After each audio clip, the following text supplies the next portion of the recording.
Selamat siang, shalom buat kita semua. Bagaimana semua kemarin sudah nyoblos? Sudah ya.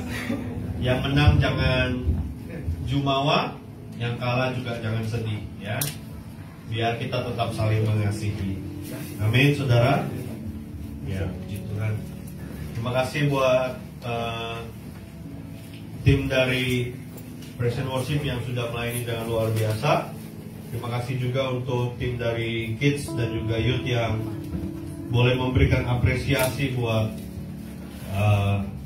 keluarga atau orang tua. Yang tadi dapat bunga belum punya anak, tolong segera punya anak. Yang anaknya baru satu, tolong nambah. Amin. Saya nggak mau bilang ini kan lagi show-nya tahun bagus, jangan ya, jangan. Kita nggak percaya begitu-begitu ya. Saudara, sebelum saya menyampaikan firman Tuhan, kalau misalnya ada artikulasi atau pengucapan saya kurang jelas, saya minta maaf ya, karena tadi malam ada sedikit insiden kecil ya. Jadi waktu kami beli AC untuk sekolah minggu, waktu di kasir mau bayar gitu ya, dari kasirnya bilang, "Pak, silakan makan permen dulu." Ya udah, saya makan dong permen. Begitu ngunyah-ngunyah, kok ada kayak serpihan-serpihan, gigi saya retak, pecah saudara. Jadi langsung kita ke dokter gigi. Pecahnya lumayan, hampir setengah gigi. Jadi kalau ada pengucapan saya yang kurang jelas, mohon dimaafkan ya. Hari ini saya akan menyampaikan firman Tuhan dengan judul Menang atas hati yang lelah. Menang atas hati yang lelah. Saya akan mendasari firman Tuhan di dalam Yesaya pasal yang ke-40 ayat yang ke-28 sampai dengan 31. Yesaya pasal yang ke-40 ayat yang ke-28 sampai 31. Saya akan menyampaikan firman Tuhan dengan judul Menang atas hati yang lelah. Saya akan bacakan bagi Bapak Ibu Saudara. Demikianlah firman Tuhan. Tidakkah kau tahu dan tidakkah kau dengar? Tuhan itu Allah kekal yang menciptakan bumi dari ujung ke ujung. Ia tidak menjadi lelah dan tidak menjadi lesu, tidak terselami pengertiannya. 29. Dia memberi kekuatan kepada yang lelah dan menambah semangat kepada yang tiada berdaya. Orang-orang muda menjadi letih lesu, taruna-taruna jatuh tersandung. Tetapi orang yang menanti-nantikan Tuhan mendapat kekuatan baru. Mereka seumpama raja wali yang terbang dengan kekuatan sayapnya. Mereka berlari dan tidak menjadi lesu. Mereka berjalan dan tidak menjadi lelah. Nah, Bapak Ibu Saudara sekalian, salah satu penyakit hati yang banyak menyerang kehidupan orang percaya ini adalah hati yang lelah. Katakan sama-sama, lelah. Ya. Lelah di sini adalah lelah secara spiritual. Ya. Kalau lelah secara fisik, saudara tidur atau saudara mungkin panggil orang untuk mijit, ya, itu capeknya bisa hilang. Tapi berbeda dengan lelah secara spiritual, ya.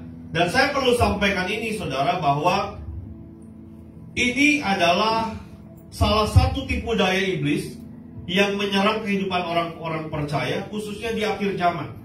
Dan saya berdoa biar Bapak Ibu Saudara sekalian tidak terkecoh, ya, tidak sampai juga mengalami hal-hal yang seperti ini. Orang-orang yang lelah secara spiritual, ya, saya akan sampaikan ada beberapa cirinya. Yang pertama adalah dia akan menjadi orang yang apatis, ya. Apatis itu orang yang cenderung menarik diri, orang yang tidak suka dalam persekutuan atau perkumpulan. Padahal firman Tuhan berkata jangan menjauhkan diri dari pertemuan-pertemuan ibadah. Artinya jangan menjauhkan diri dari persekutuan. Kalau saudara menemukan orang-orang percaya, anak-anak Tuhan, orang-orang Kristen yang mulai menarik diri, jangan-jangan spiritualnya lagi lelah, dia lagi capek, ya. Lalu kemudian orang-orang yang lelah secara spiritual adalah orang-orang yang gampang tersinggung. Coba tengok kiri kanannya, ini muka-muka orang yang gampang tersinggung nggak? Ya, orang salah ngomong sedikit sakit hati, orang bercanda dianggapnya terlalu serius. Jadi orangnya terlalu baperan. Ya. Akhirnya hubungan satu dengan yang lain menjadi renggang. Ini adalah salah satu ciri dari orang-orang yang lelah secara spiritual, yaitu gampang tersinggung. Ciri yang berikutnya adalah orangnya suka melamun. Nah, saudara kalau di rumah melihat pasangan saudara, anak saudara suka diem, bengong gitu ya, langsung, "Woi!" biar bangun. Ya, orang-orang yang lelah secara spiritual ternyata dia adalah orang-orang yang suka melamun. Mungkin bukan mikirin masa depan gitu ya, bukan mikirin kira-kira habis ini mau ngapain, bukan. Tapi melamunkan sesuatu yang kosong. Ya, bengong tapi kosong. Coba dicerna dulu, bengong tapi kosong. Itu orang-orang yang lelah secara spiritual. Nah, mari coba kita uji dalam diri kita, apakah kita juga punya ciri-ciri yang seperti ini. Berikutnya, saudara, orang yang lelah secara spiritual ternyata orang yang suka emosional. Siapa di sini yang masih suka marah-marah? Ayo, coba disenggol yang masih suka marah-marah. Ya, jangan-jangan ya spiritualnya lagi capek, lagi lelah. Ya, lagi lelah. Itu suka emosional, temperamennya tinggi. Kalau sudah jadi orang Kristen lebih dari 5 tahun, 10 tahun masih suka emosional, saudara pilih. Saya mau kasih angka 1 sampai 5, saudara pilih angka berapa? Nah, ini nih. Masih terbawa suasana. Ini lelah nih spiritual ya. Nah, saudara pilih 1 sampai 5, pilih angka berapa? 4 ya? Kasihan ya. Orang-orang yang lelah secara spiritual temperamennya tinggi, ya, emosional, dikit-dikit marah, ya. Kalau dikit-dikit makan masih mendingan, saudara ya. Kalau dikit-dikit marah merugikan orang lain dan juga pasti merugikan diri sendiri. Ya. Berikutnya, nah ini nih, ciri orang yang lelah secara spiritual adalah suka pura-pura merasa baik. Kalau saudara tanya gimana kabarnya, oh aman, oh baik.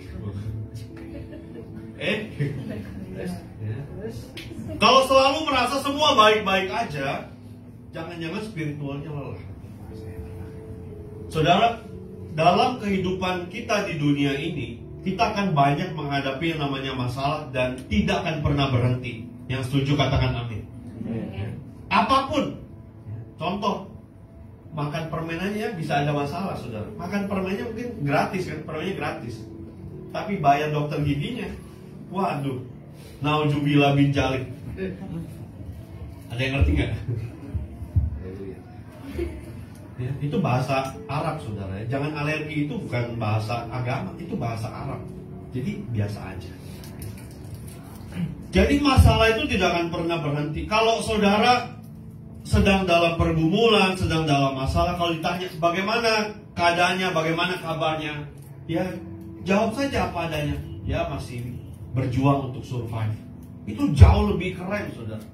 Dibanding kalau ditanya gimana kabarnya, oh aman Pak Gem, semua beres. Janganlah. Dalam kehidupan kita sebagai orang percaya, menurut saya kita tidak perlu menutupi sesuatu yang tidak baik dengan sesuatu yang pura-pura baik. Lebih baik jadi orang yang apa adanya. Ya. Kalau memang keadaan kita sedang tidak baik-baik saja, ya apa-apa, saudara. Kenapa? Karena mungkin bukan hanya kita saja yang mengalami. Masih banyak orang-orang di luar sana yang juga mengalami keadaan yang mungkin tidak baik-baik saja. Makanya satu ayat yang bagus dalam 1 Korintus 10 bilang gini, pencobaan-pencobaan yang kamu alami ialah pencobaan-pencobaan biasa. Arti kata biasa artinya adalah orang lain juga ngalamin. Itu mah biasa. Coba ikutin saya. Itu mah biasa. Coba ikutin saudara sendiri. Itu mah biasa. Token habis, itu biasa. Beras langka, biasa. Jangan menganggap sesuatu yang saudara hadapi itu adalah masalah yang paling besar yang tidak bisa terselesaikan. Saya sudah pernah sampaikan bahwa masalah paling besar dalam hidup manusia adalah dosa. Yang paling besar saja Tuhan sudah bereskan buat saudara dan saya. Apalagi masalah sehari-hari. Jadi ketika kita menghadapi pergumulan, ya biasa aja.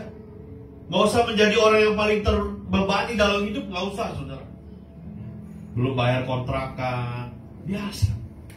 Telat bayar uang sekolah, biasa. Ini saya cerita, saudara, supaya saudara juga tahu. Puji Tuhan sampai hari ini saya belum pernah dipanggil oleh pihak keuangan dari sekolahnya V untuk keterlambatan bayar. Tapi ya kadang-kadang saya bayarnya ya mepet. Kan setiap anak sekolah tuh harus bayar sebelum tanggal 10. Ya saya bayar tanggal 9 jam 11 malam. Dan saya tidak malu mengakui itu, karena saya pun juga sedang berjuang untuk survive. Jadi kalau saudara tanya bagaimana keadaan saya, ya saya juga sedang berjuang. Dan saya nggak perlu menutupi diri saya dengan tenang, semua luar biasa. Nggak usah. Nanti capek.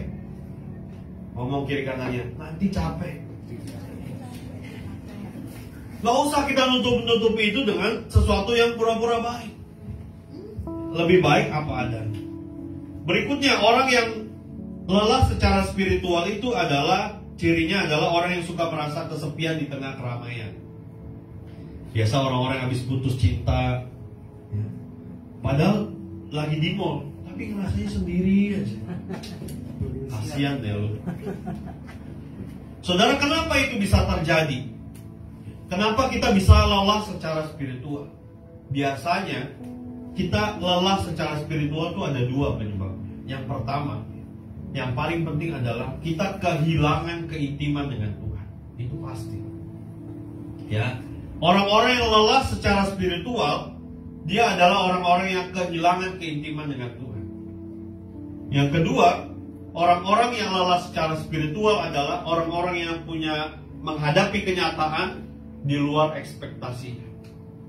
Ekspektasinya 100, tapi kenyataannya 10. Masa kalian percaya suara saya cuma segitu? Itu ekspektasi dan kenyataan berbeda. Nanti akan menjadi orang yang lelah secara spiritual. Saudara, secara jujur saya mau tanya kepada saudara, pernah nggak saudara sebagai orang Kristen itu merasa lelah? Atau sekarang mungkin sedang mengalami kelelahan? Tapi dengar firman Tuhan hari ini. Kelelahan secara spiritual itu bisa saja terjadi kepada siapa saja. Bukan hanya kepada jemaat, tapi juga kepada semua pelayan Tuhan, termasuk juga kepada hamba Tuhan dan para pendeta. Bisa lelah secara spiritual. Dan jangan menganggap ini adalah sesuatu hal yang luar biasa. Tapi saya mau katakan ini adalah sesuatu yang harus dibereskan. Ya, karena apa? Karena ini adalah sebuah penyakit yang pasti akan menggerogoti hidup kita. Kemarin saya dipesan sama ketua Yud, tolong khotbahnya jangan lama-lama, karena Yud mau pergi hari ini. Ya. Saya bilang, peduli amat.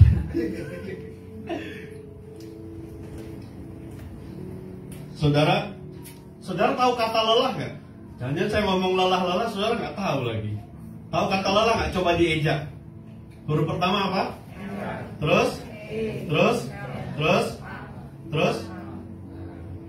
Di dalam kata lelah, L-E-L-A-H. Nah, saya dapat inspirasi, saudara. Ya. Itu ada kata L, ya kan? L, terus E, L. Betul ya?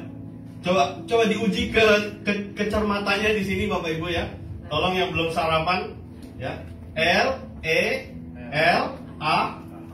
Sepakat ya? 5 huruf ini ya. Coba saudara amati kata huruf kedua dan huruf ketiga. Kalau dibaca apa, saudara? Ayo konsentrasi ditingkatkan. Bangun dari tidur. apa? Kata kedua dan kata ketiga, huruf kedua dan ketiga L. Kalau dalam bahasa Ibrani, L itu artinya Elohim, artinya Allah. Kalau huruf kedua dan huruf ketiga, huruf E dan huruf L hilang, bacanya apa saudara? Nah, orang-orang yang lelah tuh selalu ngomong gitu. Lah, kan udah dikasih tahu. Lah, kan udah diomongin. Nah, itu biasanya lelah tuh saudara ya. Kenapa? Karena L-nya itu hilang, ya. Allahnya itu hilang, keberadaan Tuhan dalam dirinya tuh hilang, ya. Makanya lelah. Cakap nggak saudara? Nah sekarang pertanyaannya bagaimana mengatasi hati yang lelah? Yang pertama saudara, saya hanya sampaikan 2 poin saja, karena saya dipelototin sama ketua yudnya. Ayo dong Pak Gem, cepat. Udah booking jam 11 katanya. Aduh. Yang pertama saudara, bagaimana mengatasi hati yang lelah? Halo bro. Lelah nih. Perasaan ibadah jam berapa ya? Kan yatim Pak. Oh iya benar. Bagaimana mengatasi hati yang lelah? Yang pertama adalah kita harus kembali kepada Tuhan. Saudara boleh tampilkan lagi multimedia ayatnya, Yesaya pasal 40. Dikatakan di sana bahwa Tuhan itu ialah Allah yang kekal. Dia menciptakan bumi dari ujung ke ujung. Dia tidak menjadi lelah dan tidak menjadi lesu. Dan perhatikan ayat 29 dikatakan di sana, Dia memberi kekuatan kepada yang lelah. Jadi ketika kita menghadapi lelah secara spiritual, capek gitu ya, maka yang perlu kita lakukan adalah kita perlu kembali kepada Tuhan. Saya suka salah satu ayat dalam Mazmur Daud. Daud pernah ngomong begini, hanya dekat Allah saja aku tenang. Tadinya saya nggak ngerti maksud kalimat Daud ini seperti apa, tapi saya mengalami itu sendiri dalam kehidupan saya saudara, bahwa waktu saya lagi capek, waktu saya lagi lelah secara spiritual, lelah dalam melayani, saya itu hanya duduk, diam, lalu dalam hati saya menyembah Tuhan. Dan di situ saya mengerti bahwa hanya dekat Allah saja aku tenang. Tuhan memberikan kekuatan kepada yang lelah. Dia memberi semangat kepada yang tidak berdaya. Maka ketika kita lelah secara spiritual, ya, ini penting. Waktu kita lelah secara spiritual, yang harus kita lakukan adalah beristirahat dalam hadirat Tuhan. Nah, banyak orang percaya, banyak para pelayan Tuhan, waktu dia lelah secara spiritual, yang dia lakukan adalah mundur dari pelayanan. Saya mau katakan, waktu kita lelah secara spiritual, jangan mengambil keputusan apapun. Waktu saudara jenuh, saudara capek, saudara bosan dalam melayani Tuhan, ya, jangan pernah ada pilihan untuk mundur. Yang benar adalah beristirahat. Apa maksudnya beristirahat? Maksudnya beristirahat adalah mengambil waktu untuk bisa intim dengan Tuhan. Ambil lebih banyak waktu untuk berdoa, ambil lebih banyak waktu untuk merenungkan firman Tuhan. Apakah beristirahat itu alkitabiah? Menurut saudara alkitabiah nggak? Alkitabiah dong. Allah aja menciptakan hari ke-7 untuk tetap cari cuan. Allah menciptakan hari ke-7 untuk ya, yang kerja dari Senin sampai Minggu, tolong ditepok bilang istirahat dong. Yang hari Senin sampai Minggu masih kerja, tolong. Tuhan memberikan hari ke-7 untuk istirahat. Istirahat itu bukan, ya, ada banyak orang memaknai istirahat ya. Ada orang yang milih untuk tidur, ada yang pilih untuk jalan-jalan, yang nggak apa-apa, ya. Hah? Ya ajak dong. Ada orang yang mau bikin family time, yang nggak apa-apa. Bukan berarti terus kalau family time gak istirahat ya, enggak. Tapi itu kita merecharge kembali hubungan kita dengan Tuhan dan keluarga kita. Ya. Karena bagi saya, saudara, keluarga itu adalah first priority, ya, paling penting. Dan sejak dahulu saya selalu mengatakan bahwa Ibu Gembala, istri saya, itu adalah pemegang kartu jemaat nomor 1. Jadi kalau saya lagi pergi sama istri saya, ya, jangan saudara bilang, Pak Gembala jalan-jalan mulu. Saya lagi melayani, saudara. Jemaat harus dilayani. Karena bulan Maret saya mau izin, ya, karena mau melayani jemaat nomor 1 ini. Ya. Tuhan menciptakan hari ke-7 itu untuk istirahat. Jadi pakailah 1 hari untuk benar-benar kita charge. Yang penting hubungan kita dengan Tuhan, lalu kemudian hubungan kita dengan keluarga kita. Saya mau katakan begini, Bapak Saudara. Jika kita sekarang ini sedang mengalami masalah yang sama dan mengalami proses yang terus-menerus sekalipun di tempat yang berbeda, saya mau katakan bahwa sebenarnya kita perlu hati yang baru, bukan suasana yang baru.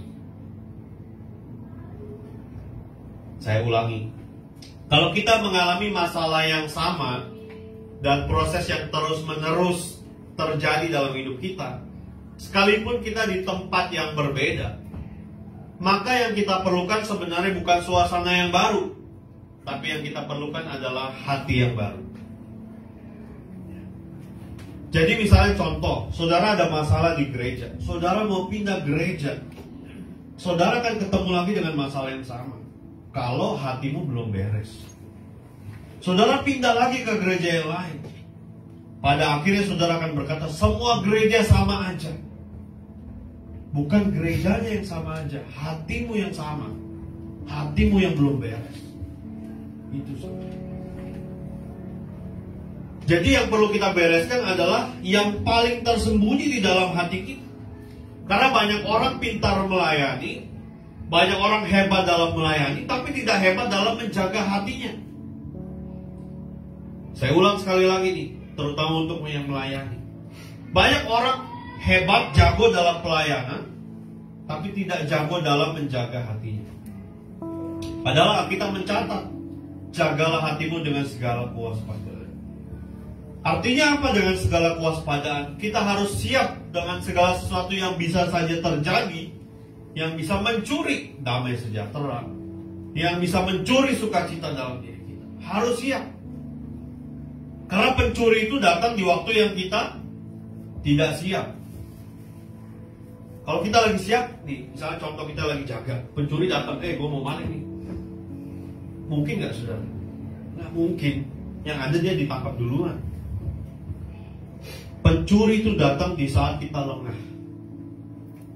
Dan kabarnya adalah Yesus pun akan datang kembali di saat mungkin kita sedang tidak siap. Makanya Yesus selalu berkata, berjaga-jagalah dan berdoalah. Hari ini kita mungkin terlalu sibuk dengan keseharian kita, aktivitas kita. Tapi saya mau terus sampaikan, menyuarakan bahwa kita harus tetap memelihara keintiman kita dengan Tuhan. Kemarin waktu kita lagi setting untuk ibadah hari ini, saudara, Pastor Robi ini kalau bercanda suka kelewatan. Ya, kan saya nanya, Pak Farel mana? Udah rapture. Waduh, kalau Pak Farel rapture kan berarti kita ketinggalan nih. Kita ini orang-orang berdosa dong. Kaget saya. Ya. Kedatangan Tuhan itu di waktu yang tidak diduga dan tidak disangka oleh siapapun. Ya. Jangan sampai kita terlalu sibuk dengan urusan-urusan duniawi kita, sampai kita lupa mempersiapkan diri untuk kedatangan Tuhan. Ya, itu pesan saya yang pertama. Jadi kembali kepada Tuhan supaya kita bisa fresh kembali, kita bisa segar kembali dalam kehidupan kita di dunia ini. Kenapa ini penting, saudara? Karena apa yang ada dalam spiritual kita, apa yang ada di dalam roh kita, itu akan mempengaruhi kehidupan kita di dunia yang nyata. Maka penting sekali buat kita untuk memelihara, menjaga hati kita dengan kewaspadaan. Yang kedua, saudara, yang perlu kita lakukan, bagaimana kita mengatasi hati yang lelah adalah kita perlu untuk evaluasi. Katakan sama-sama. Penting sekali buat kita untuk melihat kembali perjalanan spiritual kita kepada Tuhan. Saya ambil contoh, ada satu kisah, kita nggak usah baca, dalam 1 Raja-Raja 19. Ada sebuah kisah di mana seorang nabi yang bernama Elia, dia mengalahkan begitu banyak nabi-nabi palsu, nabi-nabi Baal. Tapi kemudian setelah itu terdengarlah peristiwa di mana Elia mengalahkan Nabi Baal kepada istri dari Ahab. Siapa yang tahu namanya? Isabel. Orang tahunya kan Isabel. Raja Ahabnya kagak diingat. Isabel ini adalah istri daripada Raja Ahab. Ya, Isabel gitu ya. Nah, waktu Isabel dengar Elia mengalahkan semua nabi-nabi Baal, hanya satu perintahnya, bunuh Elia. Nah, ini ibu-ibu kalau udah ngomong nih, hati-hati saudara. Jangan sampai salah ngomong. Ada satu perwira yang beberapa tahun lalu mungkin terbunuh gara-gara informasi yang salah dari seorang istri kepada suami. Tahu lah ceritanya ya. Ya nggak usah disebut lah, nanti saya ditangkap kan. Ya itu saudara, gara-gara informasi yang salah, suaminya naik pitam, habisi dia, gitu ya. Nah, singkat cerita, Elia kabur. Ada yang tahu Elia kabur kemana? Padang gurun. Ya, dia melarikan diri, dan kalau saya tidak salah, Alkitab bilang itu perjalanan Elia itu sehari dari tempatnya menuju ke padang gurun itu. Sehari perjalanan. Begitu jauhnya Elia berjalan karena ancaman pembunuhan. Padahal beberapa waktu sebelumnya Elia begitu gagah perkasa menghadapi nabi-nabi palsu. Tapi menghadapi statement seorang perempuan, ya, istri Raja Ahab ini, Elia langsung ketakutan. Kenapa itu bisa terjadi, saudara?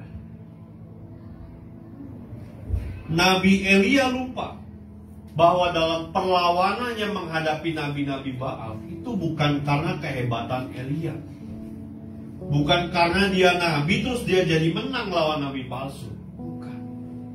Ketika Elia menyadari bahwa dia yang berperang kepada nabi-nabi Baal, disitulah kelengahan Elia terjadi.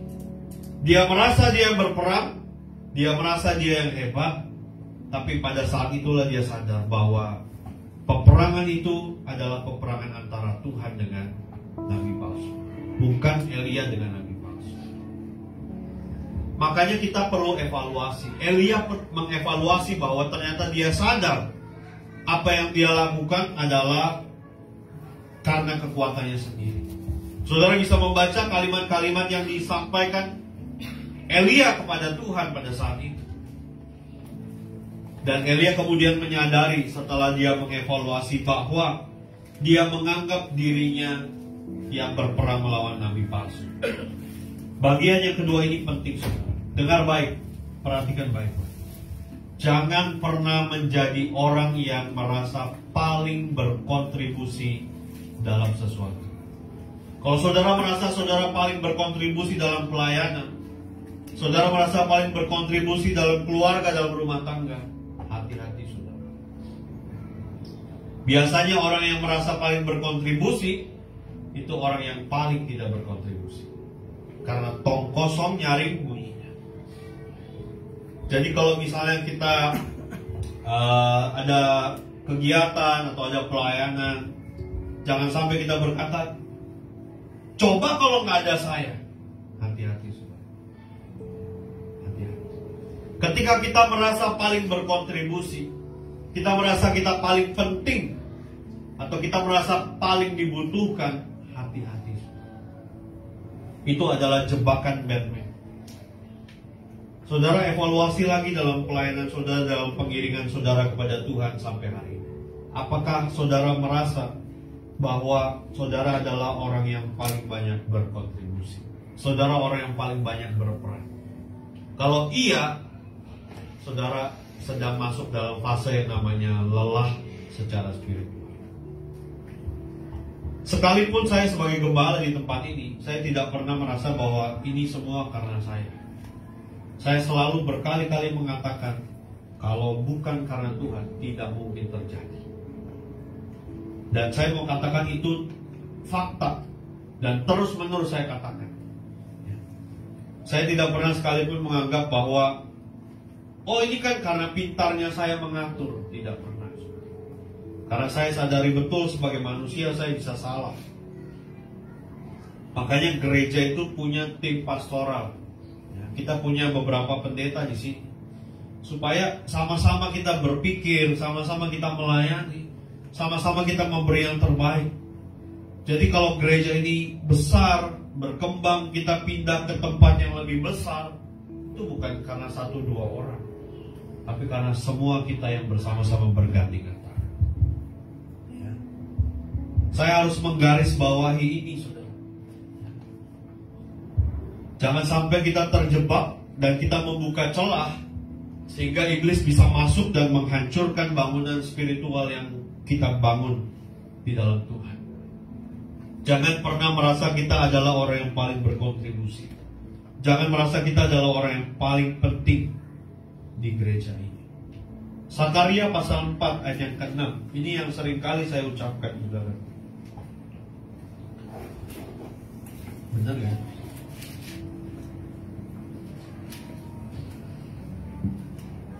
Oh ya betul. Sakaria pasal 4 ayat ke-6 dikatakan begini. Ia menjawab lagi, katanya kepadaku, firman Tuhan kepada Zerubabel bunyinya, perhatikan baik-baik, bukan dengan keperkasaan, bukan dengan kekuatan, melainkan dengan roh Tuhan, firman Tuhan semesta alam.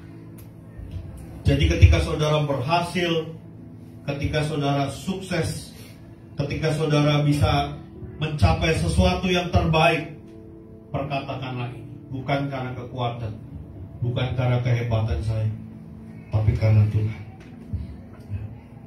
Supaya apa, saudara? Supaya kita terhindar dari karya iblis dalam hidup kita. Makanya semua yang melayani, semua yang sudah menjadi orang Kristen, semua yang sudah sekian lama mengikut Kristus, kita perlu mengevaluasi hidup kita. Perjalanan spiritual kita perlu evaluasi. Nah, hari ini mari coba kita renungkan, saudara. Apa yang sebenarnya seringkali membuat kita lelah menjadi orang Kristen? Apakah kita dibebani oleh berbagai macam aktivitas pelayanan, atau kita dituntut dalam tanda kutip harus tampil sepertinya tampil rohani, harus tampil baik? Atau mungkin karena saudara terbebani dengan permintaan Pak Gembala untuk bangun mesbah keluarga, atau apa? Kitalah yang paling tahu dan paling mengerti apa yang membuat kita lelah atau capek secara spiritual. Kitalah yang paling tahu. Jadi hari ini mari kita evaluasi. Kalau kita jenuh, kita bosan, kita capek, mari evaluasi. Apa yang membuat kita lelah? Apa yang membuat spiritual kita merosot? Kalau kita melakukannya untuk diri kita sendiri, atau kita melakukannya supaya kita dinilai baik oleh orang lain, itu pasti akan membuat kita lelah. Saya berdoa biar setiap kita melakukan segala sesuatu seperti untuk Tuhan. Ya, Kolose pasal 3 ayat 2b.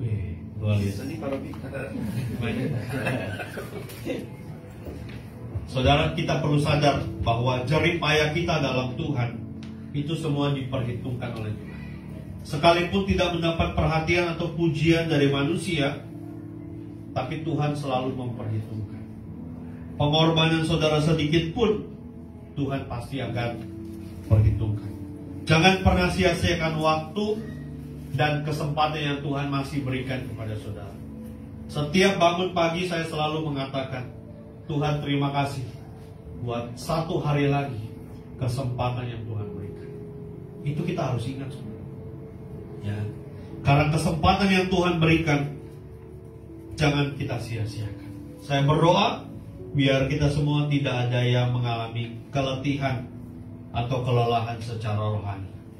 Ayat yang terakhir Roma pasal 12. Saya undang pemain musik, tim pemuji boleh maju ke depan. Roma pasal 12 ayatnya yang ke-11. Roma pasal 12 ayat yang ke-11. Mari kita baca bersama-sama. 2, 3. Janganlah hendaknya kerajinanmu kendor, biarlah rohmu menyala-nyala dan layanilah Tuhan. Sekali lagi, janganlah kerajinanmu kendor, biarlah rohmu menyala-nyala dan layani